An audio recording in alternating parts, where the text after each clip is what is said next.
Pythagoras বলেছেন, হ্যাঁ এবং না কথা দুটো সবচেয়ে পুরনো এবং সবচেয়ে ছোট, কিন্তু এ কথা দুটো বলতেই সবচেয়ে বেশি ভাবতে হয়।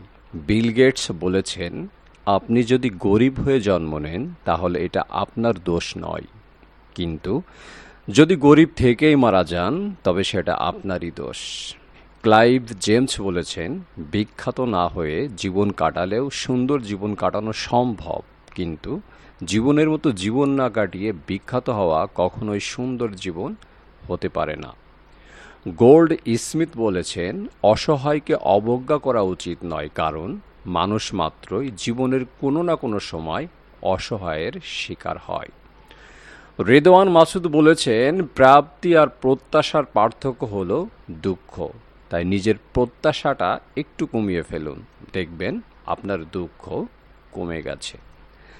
জর্জ লিল্লো বলেছেন, একজন আহত ব্যক্তি তার যন্ত্রণা যত সহজে ভুলে যায়, একজন অপমানিত ব্যক্তি তত সহজে অপমান ভোলে না। আলবার্ট আইনস্টাইন বলেছেন, যে কখনো ভুল করে না সে নতুন কিছু করার চেষ্টাও করে না।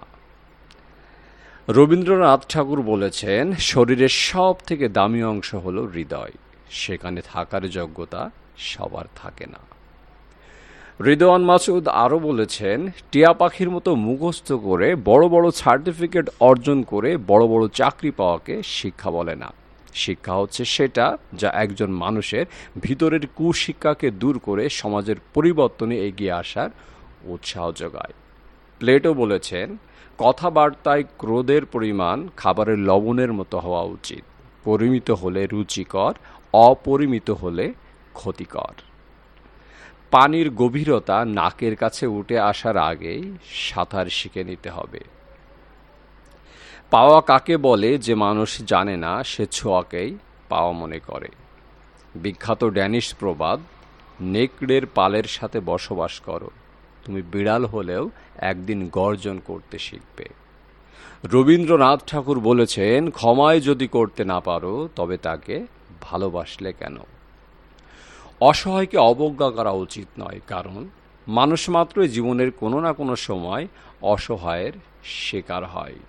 যেই দেশে দেশপ্রেমিকের চেয়ে জ্ঞানী গুণী বেশি জন্মায় সেই দেশে শান্তির চেয়ে অশান্তি বেশি থাকে, কথাটি বলেছেন রেদওয়ান মাসুদ।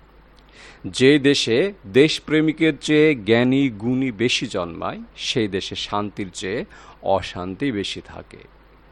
যাহা তুমি দেখাও তার চেয়ে বেশি তোমার থাকা উচিত, যা তুমি জানো তার তুলনায় কম কথা বলা উচিত, বলেছেন শেক্সপিয়ার। নরম্যান বি হল বলেন, জন্মদিনের উৎসব পালন করাটা নেহাত বোকামি, জীবন থেকে একটা বছর ঝরে গেল সেজন্য অনুতাপ করাই উচিত। পিথাগোরাস বলেছেন, জ্ঞানীকে চেনা যায় নীরবতা থেকে আর মূর্খকে তার বক্তব্য থেকে। অন্যকে বারবার ক্ষমা করো, কিন্তু নিজেকে কখনোই ক্ষমা করিও না। সাইরাস। হজরত মোহাম্মদ সাল্লাল্লাহু আলাইহি সাল্লাম বলেছেন, যে ব্যক্তি একজন মুসলমানের দোষ গোপন করবে, আল্লাহ দুনিয়া ও আখিরাতে তার দোষ গোপন করবেন। রবার্ট ফ্রস্ট বলেন, শিক্ষা হলো যে কোনো কিছু শোনার এক চমৎকার ক্ষমতা, কোনো ধরনের রাগ বা আত্মমর্যাদা হারানো ব্যতীত। আমি আল্লাহকে সবচেয়ে বেশি ভয় পাই, তারপর সেই মানুষকে ভয় পাই যে আল্লাহকে মোটেও ভয় পায় না। শেখ ছাদি বলেছেন, অজ্ঞের পক্ষে নীরবতাই হচ্ছে সবচেয়ে উত্তম পন্থা, কিন্তু এটা যদি সবাই জানতো তাহলে কেউ অজ্ঞ থাকতো না।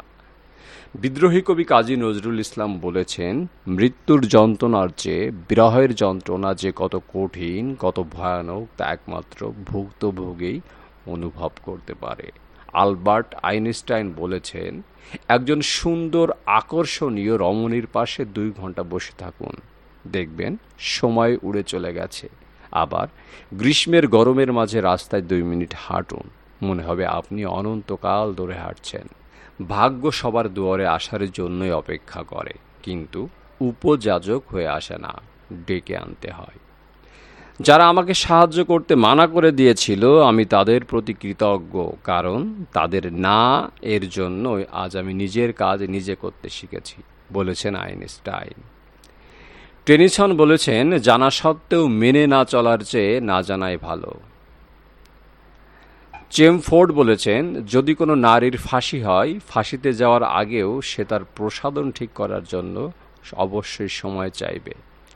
কাজী নজরুল ইসলাম বলেছেন, কোনো কালে একা হই নিকজয়ী, পুরুষের তরবারি প্রেরণা দিয়াছে, শক্তি দিয়াছে বিজয়া লক্ষ্মী নারী। স্বপ্ন পূরণই জীবনের একমাত্র লক্ষ্য নয়, তাই বলে স্বপ্নকে ত্যাগ করে নয়, তাকে সঙ্গে নিয়ে চলো। স্বপ্ন ছাড়া জীবন অর্থহীন। রেদওয়ান মাসুদ বলেন, যার যেটা নেই সে কখনো সেটার মূল্য বোঝে না, একমাত্র সেই ব্যক্তিই সেটার মূল্য বোঝে যার কোনো জিনিস পূর্বে ছিল কিন্তু এখন নেই। বই ভালো সঙ্গী, এর সঙ্গে কথা বলা যায়। বই সব উপদেশই দেয় কিন্তু কোনো কাজ করতে বাধা দেয় না। স্টিফেন কিং বলেন, জীবনে ব্যস্ত হয়ে পড়ো বা মরতে ব্যস্ত হয়ে যাও। টমাস এ এডিসন বলেন, জীবনের অনেক ব্যর্থতা এমন লোক যারা হাল ছেড়ে দেওয়ার সময় বুঝতে পারেনি যে তারা সাফল্যের কত কাছাকাছি ছিল। রেদওয়ান মাসুদ বলেন, ইগো হলো শয়তানের একটি বড় হাতিয়ার, যা অনেক বুদ্ধিমান ও যোগ্যতা সম্পন্ন মানুষদেরকেও খুব দ্রুত বিপর্যয়ের দিকে নিয়ে যায়। স্টিভ জবস বলেন, আপনার সময় সীমিত, তাই অন্য কারোর জীবনযাপন করার জন্য এটিকে নষ্ট করবেন না। গোড়ামি দ্বারা আটকাবেন না, যা অন্য মানুষ চিন্তার ফলাফল নিয়ে বেঁচে থাকে। একটি সফল জীবনের পুরো রহস্য হলো একজনের ভাগ্য কি তা খুঁজে বের করা এবং তারপর তা করা। কেভিন হার্ট বলেন, সবাই বিখ্যাত হতে চায় কিন্তু কেউ কাজ করতে চায় না। আমি এটা দ্বারা বাস আপনি কঠিন পিষে যাতে আপনি কঠিন খেলতে পারেন। দিন শেষে আপনি সমস্ত কাজ রাখেন এবং অবশেষে এটি পরিশোধ করবে। এটি 1 বছরে হতে পারে, এটি 30 বছরে হতে পারে, অবশেষে আপনার কঠোর পরিশ্রম প্রতিফলিত হবে। সার্টিফিকেট বাড়ছে মানেই এই নয় যে দেশ ভারমুক্ত হচ্ছে। এদেশের সার্টিফিকেট বাড়ছে মানে শিক্ষিত বেকারের সংখ্যাটাও ভারী হচ্ছে। রবার্ট ফ্রস্ট বলেন, 3টি শব্দে আমি জীবন সম্পর্কে যা কিছু শিখেছি তার সংক্ষিপ্ত সার করতে পারি, এটি চলতে থাকে। হাসতে থাকুন, কারণ জীবন একটি সুন্দর জিনিস এবং এতে হাসির অনেক কিছুই আছে। জীবন একটি প্রভাব তৈরি করা, আয় করা নয়। আমি বিশ্বাস করি প্রতিটি মানুষের হৃদস্পন্দনের একটি সীমিত সংখ্যা রয়েছে। আমি আমার কিছু নষ্ট করতে চাই না। মরিস ওয়েস্ট বলেন, আপনি যদি আপনার পুরো জীবন ঝড়ের জন্য অপেক্ষা করে থাকেন তবে আপনি কখনোই সূর্যের আলো উপভোগ করতে পারবেন না। কখনো কখনো আপনি নিজেকে পরিষ্কারভাবে দেখতে পারবেন না যতক্ষণ না আপনি অন্যের চোখে নিজেকে দেখতে পান। আপনি মানবতার উপর বিশ্বাস হারাবেন না। মানবতা একটি সমুদ্র, সাগরের কয়েক ফোঁটা নোংরা হলে সাগর নোংরা হয় না। এটা অনেক আগে থেকেই আমার নজর এসেছিল যে কৃতিত্বের লোকেরা খুব কম বয়স বসে থাকে এবং তাদের কিছু ঘটতে দেয়। তারা বাইরে গিয়ে জিনিসগুলি ঘটালো। এমন কিছু লোক থাকতে পারে যাদের আপনার চেয়ে বেশি প্রতিভা আছে, কিন্তু আপনার চেয়ে কঠোর পরিশ্রম করার জন্য কারো কাছে কোনো অজুহাত নেই এবং আমি বিশ্বাস করি